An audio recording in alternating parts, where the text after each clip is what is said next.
Ya, mari kita berdoa. Tuhan Allah Bapa kami dalam kerajaan surga, kami bersyukur untuk kebaikan-Mu sepanjang hari ini Tuhan Yesus. Terima kasih kami sudah memuji dan memuliakan nama-Mu Tuhan. Tiba waktunya Tuhan, kami akan mendengarkan sebagian dari isi firman-Mu Tuhan. Mari Engkau urapi kami, pribadi lepas pribadi Tuhan Yesus. Di dalam nama Tuhan Yesus, Allah kami yang hidup, kami berdoa dan bersyukur. Haleluya. Amin. Ya, shalom saudara-saudara. Shalom. Ya, puji Tuhan. Pada pagi hari ini kita akan diberkati lagi oleh kebenaran firman Tuhan yang terambil di dalam Yesaya 6 ayat yang ke-8. Saya akan membacakannya bagi kita semua. Yesaya 6 ayat yang ke-8. Lalu aku mendengar suara Tuhan berkata, siapakah yang akan kuutus dan siapakah yang mau pergi untuk aku? Demikian benaran firman Tuhan. Berbahagialah setiap kita yang mendengar dan mau mengaplikasikan dalam kehidupan kita sehari-hari. Ya, saudara-saudara yang terkasih dalam nama Tuhan Yesus Kristus, pada pagi hari ini saya memberikan tema mengenal misi Allah lewat pengutusan Yesaya. Mengenal misi Allah lewat pengutusan Yesaya. Ya, saudara-saudara, saya akan membawa kita untuk mengenal bagaimana latar belakang Yesaya, kitab Yesaya ini.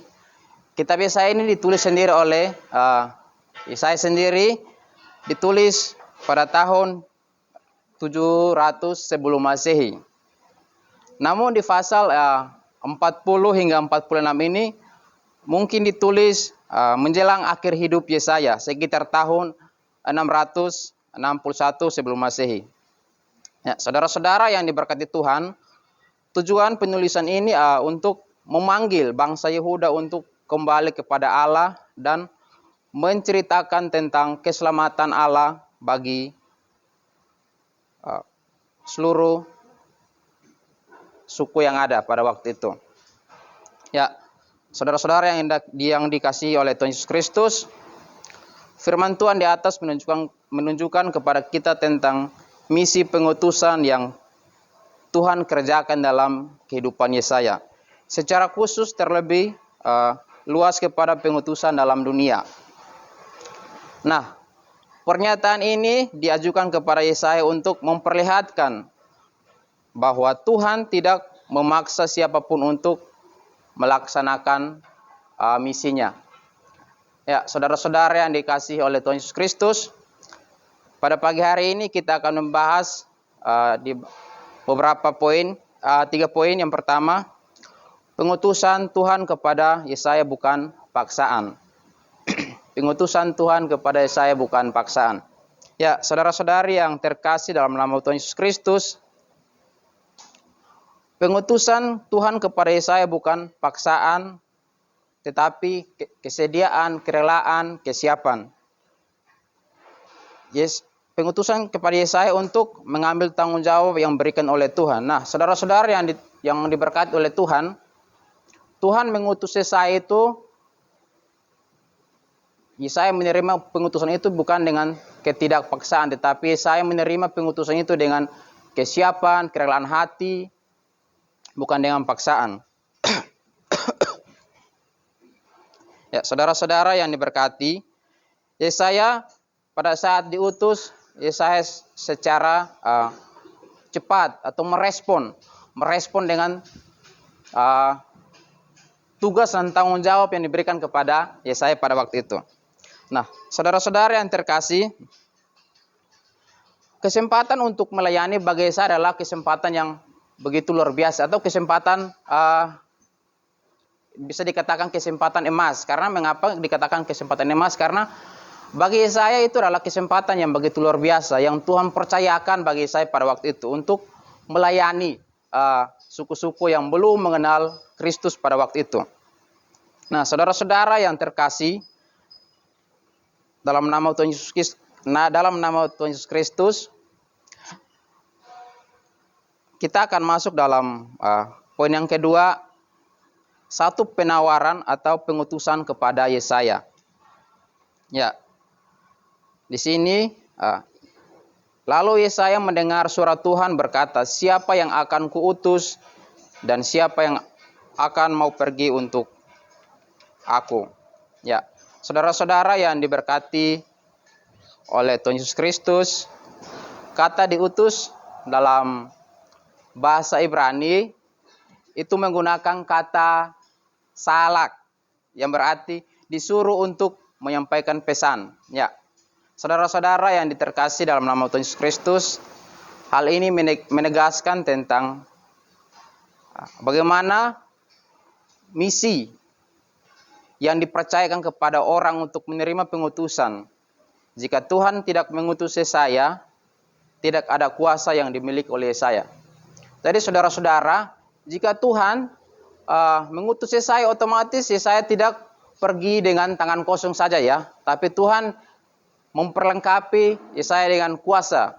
Sehingga Yesaya mampu melakukan setiap tugas dan tanggung jawab yang diberikan kepada Yesaya untuk pergi untuk memberitakan Injil.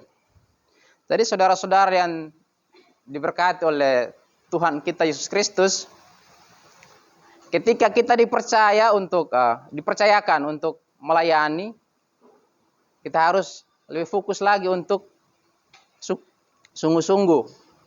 Jangan pernah menolak apa yang dipercayakan kepada Tuhan. Ya, saudara-saudara yang diberkati dalam nama Tuhan Yesus Kristus, kita akan masuk dalam poin yang ketiga, yaitu respon Yesaya terhadap penawaran pengutusan. Ya, respon Yesaya terhadap penawaran pengutusan. Maka sahut Yesaya, ini aku, utuslah aku. Ya, ketika Tuhan memanggil Yesaya langsung siap sedia. Ya Tuhan, ini saya, ini aku Tuhan, utuslah aku untuk pergi ke berbagai daerah. Ya, ketika Yesaya dipanggil Tuhan, Yesaya tidak memiliki alasan atau tawar hati, tetapi Yesaya tetap sedia. Saudara-saudara yang terkasih dalam nama Tuhan Yesus Kristus, ketika Yesaya menerima tawaran dengan Tuhan, Yesaya pun tidak meminta penjelasan atau keterangan lebih lanjut tentang panggilan, tetapi Yesaya secara spontan menyatakan kesediaannya untuk diutus oleh Tuhan. Saudara-saudara yang diberkati oleh Tuhan, terkadang kehidupan kita sehari-hari, kita sering menolak atau tidak mau untuk menerima tugas dan tanggung jawab yang diberikan kepada kita. Entah itu pelayanan, seringkali kita menolak, saya belum bisa, saya belum pandai berkhotbah, saya belum pandai memimpin pujian, belum pandai memimpin bermain musik. Tapi Yesaya di sini berbeda dengan kita. Ketika Tuhan dipanggil Yesaya, dia siap sedia. Dia tidak pernah mau menolak. Karena apa? Dia percaya bahwa segala sesuatu yang Tuhan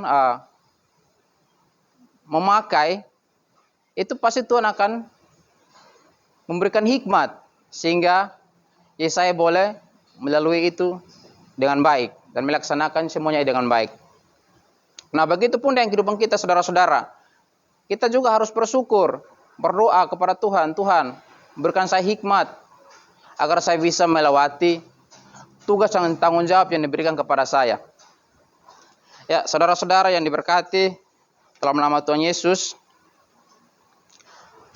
kata utuslah aku tidak berkaitan dengan pemberitaan yang akan disampaikan kepada bangsa Yahudi, tetapi menyatakan keseriusan, kesungguhan, kesiapan dan kebenaran dari dalam diri Yesaya. Ya, di dalam pengutusan yang telah dinyatakan Tuhan kepadanya, dengan perkataan atau jawaban yang disampaikan kepada Tuhan, Yesaya menjadi harga mati baginya untuk memenuhi pengutusan itu. Jadi saudara-saudara yang diberkati oleh Tuhan,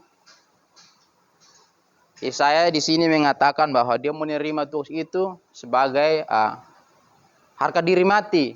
Karena mengapa?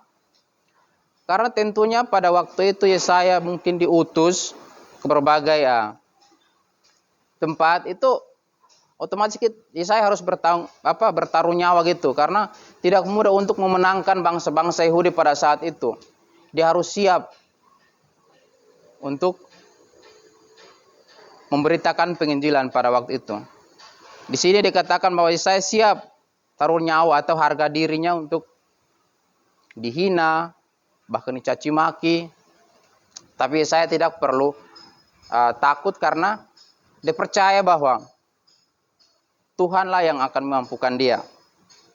Ya, saudara-saudara yang terkasih dalam nama Tuhan Yesus Kristus, ya, perkataan utuslah aku yang disampaikan Yesaya kepada Tuhan adalah perkataan yang menyetujui pengutusan yang ditawarkan kepadanya dan disertai dengan keyakinan bahwa ia menerima kuasa untuk melayani umat Yehuda, walaupun Yesaya diberikan tugas berat dan sukar dimengerti, bahkan mengalami kegagalan pemberitaan, tetapi ia siap untuk melaksanakannya. Ya, walaupun saudara-saudara, Yesaya pernah mungkin gagal, tapi dia tidak berhenti di situ saja, tapi tetap berjuang untuk memenangkan jiwa, memenangkan hati Tuhan Yesus.